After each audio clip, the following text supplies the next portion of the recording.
आप देख रहे हैं डायन हॉरर स्टोरी। तो चलिए आज की कहानी की शुरुआत करते हैं। ये कहानी जेठालाल के ऊपर से है। आखिर जेठालाल को आधी रात को सफेद कपड़ों में कौन दिखाई दिया? तो चलिए कहानी को स्टार्ट करते हैं। एक बार की बात है, गोकुलधाम सोसाइटी के सारे मेंबर किसी ट्रिप पर घूमने जा रहे थे। पर उस दिन जेठालाल की शॉप पर 2-3 पार्टियां आने वाली थी, इसलिए जेठालाल ट्रिप पर नहीं जा रहा था। सभी लोग ट्रिप के लिए निकल जाते हैं। वह लोग 2-3 दिन की ट्रिप पर जा रहे थे। शाम के 8 बजे जेठालाल अपनी दुकान को बंद करके घर की ओर निकल जाता है।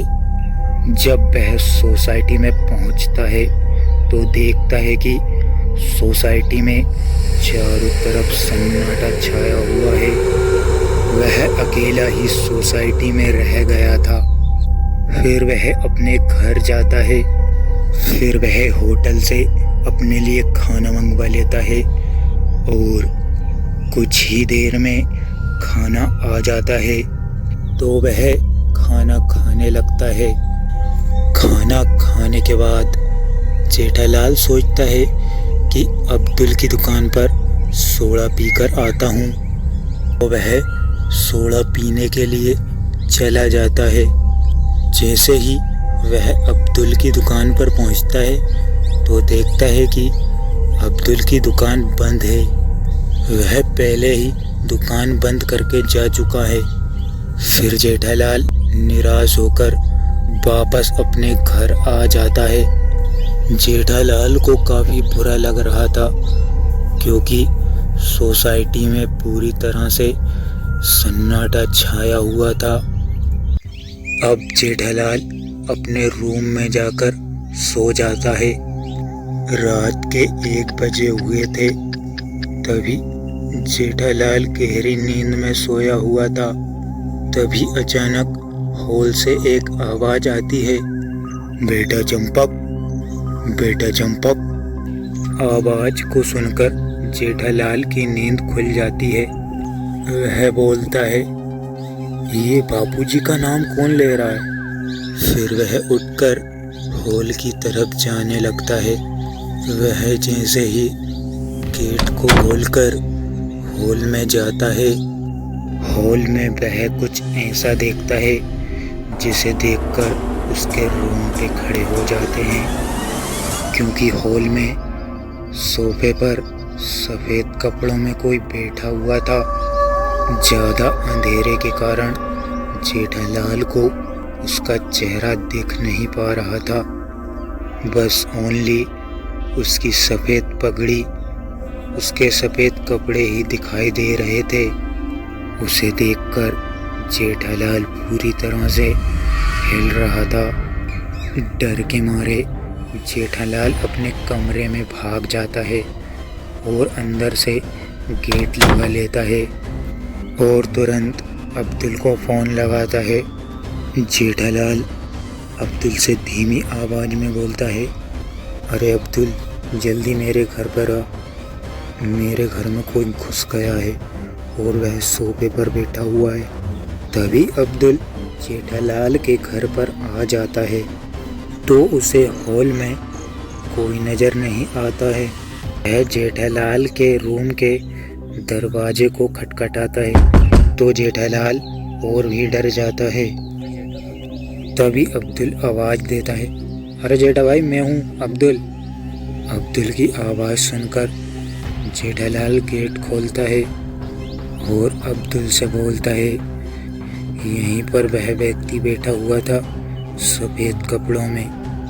अब्दुल बोलता है, यहाँ पर तो कोई नहीं है। अरे जेठा भाई, ये आपका वहम होगा या शायद आपने कोई बुरा सपना देखा होगा।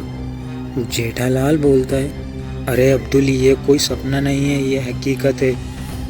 मैंने उस सफ़ेद कपड़े वाले व्यक्ति को यहाँ देखा था, पर अंधेरे में उसका चेहरा नहीं दिखाई दिया। फिर जेठालाल अब्दुल को बोलता है कि अब्दुल, आज तू मेरे साथ ही सो जा। अपन दोनों बापूजी के रूम में सो जाते हैं। मैं बिस्तर को ठीक करके आता हूँ। फिर जेठालाल बापूजी के रूम में जाता है। जैसे ही वह गेट खोलता है तो देखता है कि वही पगड़ी वाला व्यक्ति बापूजी के बेड पर सो रहा है। उसे देखकर जेठालाल की जोरों से चीख निकल जाती है।